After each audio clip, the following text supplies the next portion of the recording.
ये रावलपिंडी डिवीजन के हवाले से बड़े इंकशाफात सामने की आए हैं और आप क्या कहेंगे इन इंकशाफात पर जो कि कमिश्नर रावलपिंडी ने किए हैं?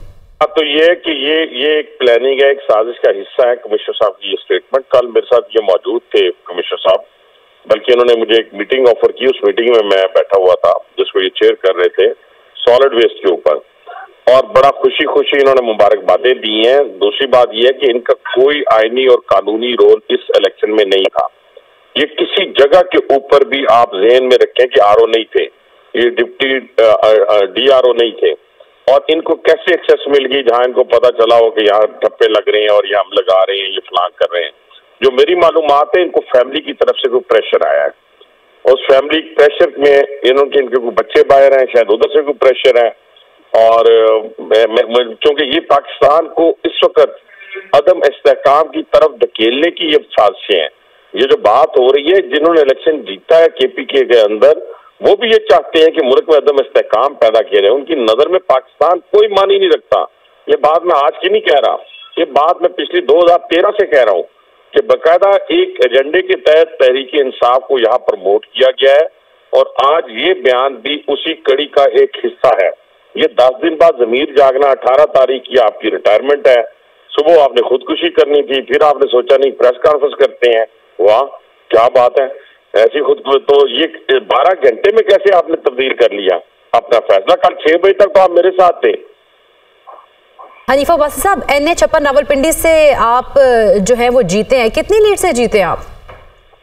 मेरी 14,000 से ज्यादा की लीड है, 14,400-500 की लीड है। जी जी, क्योंकि उन्होंने कहा है कि जहां पर लीड से जो लोग जीत रहे थे उनको हमने हराया, और हारे उनको 50-50 हजार की लीड से हमने जितवाया भी है। मेरी तो 14,000 की लीड है। फॉर्म 45 भी मौजूद है, मुतलका फॉर्म पे दिए जाएंगे। 47, 48, 49 भी मेरे पास मौजूद है। ठीक है, बहुत शुक्रिया हनीफ अब्बासी साहब आपके वक्त का। अभी हमें यहाँ पे ज्वाइन किया है आमिर मीर साहब ने, निगरान वज़ीर इत्तलात पंजाब हैं। बहुत शुक्रिया आमिर मीर साहब आपके वक्त का। जिस तरह से इल्ज़ामात अब आ रहे हैं और तहकीकात की बात की जा रही है कि शफाफ तहकीकात होनी चाहिए, तो निगरान सेटअप की तरफ देखा जा रहा है। देखें, ये एक ज़हनी हवास वास्ता शख्स की गुफ्तगू है, जिसे इलेक्शन के 10 रोज बाद याद आया कि मैंने धांधली करवाई 13 हल्कों में, और मैंने 70-70 और 50-50 हजार की लीडें दिलवाई। इनको तो शायद पिंडी के जीतने वाले कैंडिडेट्स के इलेक्शन रिजल्ट्स का भी नहीं पता। ये 70,000 और 50,000 की लीड से तो मेरा नहीं ख्याल कोई लोग वहां पे जीते हैं। और फिर ये लियाकत चट्टा जो है, इनको शायद ये भी नहीं पता कि कमिश्नर का कोई किरदार नहीं होता कि वो रिटर्निंग ऑफिसर और प्रिजाइडिंग ऑफिसर तक एक्सेस करके उसे प्रेशराइज कर सके। फिर वो फरमा रहे हैं कि मैंने जैली टप्पे लगवाए और लोग रो रहे थे। ये पता नहीं इन्होंने कोई ऐसा ख्वाब देखा है कि बिल्कुल एक बचगाना गुफ्तगू है। ही इज ए साइकोपैथ, और आप देखें कि मुसलसल खुदकुशी की बात कर रहे हैं, फांसी लेना चाहते हैं, सुकून की मौत मरना चाहते हैं। मैं तो हैरान हूँ कि ये शख्स जो है ये कैसे कमिश्नर रावलपिंडी तैनात रहा। इनके पहले भी इस तरह के बड़े इनकी शिकायत आती थी। इनका बिहेवियर जो था इसी तरह का था, इरेटिक और इमोशनल और लड़ाई झगड़े वाला। और अब ये जो गुफ्तगू कर रहे हैं, ये वाज़े तौर पर एक ज़हनी मरीज की गुफ्तगू है। मुझे लगता है कि आमिर साहब, गिरफ्तारी की भी इत्तलात आ रही है कि अब लियाकत अली चट्टा को गिरफ्तार कर लिया गया है, तो अब क्या इन्वेस्टिगेट भी होगा?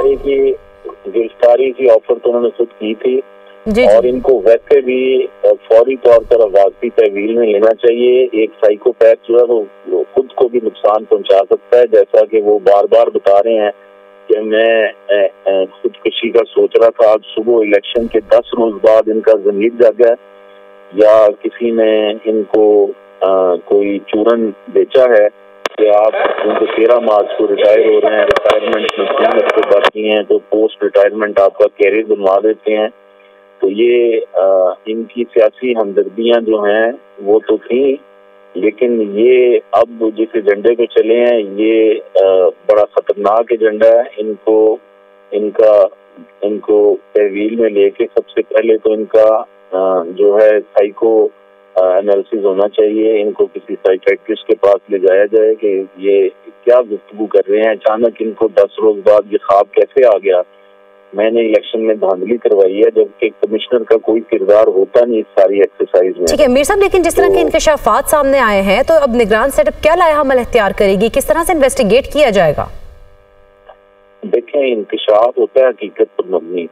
आप इसे इल्जाम कहें, उसकी इंक्वायरी जो है होगी, बिल्कुल इनसे पूछा जाएगा, चेक किया जाएगा, देखा जाएगा कि ये पिछले 10 रोज में ये क्या करते रहे हैं और इनको किसने इस बात पे मजबूर किया है कि ये एक सियासी एजेंडे के साथ मैदान में उतरे अपनी रिटायरमेंट से 3 हफ्ते पहले और इलेक्शन जो है उसकी साख खराब करने की कोशिश करें। वो इलेक्शन जो पिंडी का इलेक्शन है, जहां 13 हलकों में धांधली की बात ही मुखालिफ उम्मीदवारों ने की, तो ये 13 हलकों में धांधली और फिर नताइज पे डील करने का दावा लेकर मैदान में आ गए हैं। इनसे को पूछे कि भैया ये क्या स्टैंप्स जो थी, जो मोहरें हैं, वो आपके घर में पड़ी हुई थी और आप सामने बिठा के लोगों को स्टैंप्स लगवा रहे थे, जो फरमा रहे हैं कि लोग रो रहे थे और मैं टप्पे लगवा रहा था। ये बिल्कुल एक हवास बाख्ता ज़हनी मरीज की गुफ्तगू है। ठीक है आमिर मीर साहब, बहुत शुक्रिया आपके वक्त का। सलमान गनी साहब सीनियर तज्जियाकार भी हमारे साथ मौजूद हैं। सलमान गनी साहब, जिस तरह से अब गिरफ्तार कर लिया गया है और निगरान सेटअप की अगर बात करें, वो भी कह रहे हैं कि इनकी जो जहनी हालत है वो ठीक नहीं है, आप क्या कहेंगे इस सारे चीज़ों पर?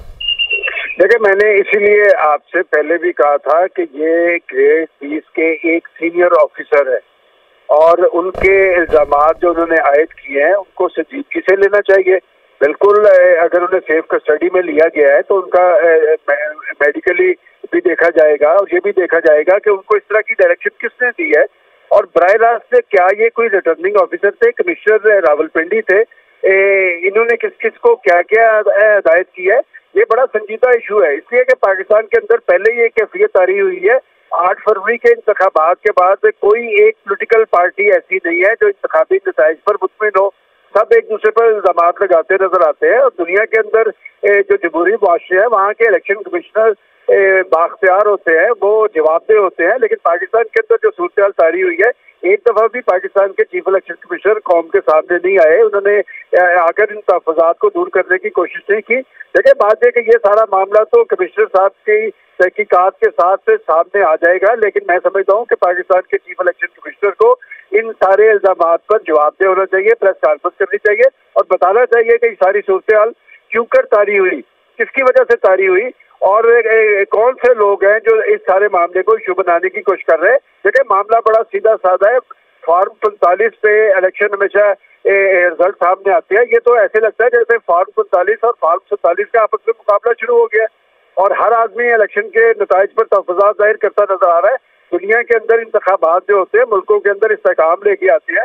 पाकिस्तान के अंदर अगर इंतखाबी अमल की वजह से बहरान तारी हुआ है तो कोई बड़ी वजह इसकी जरूर है।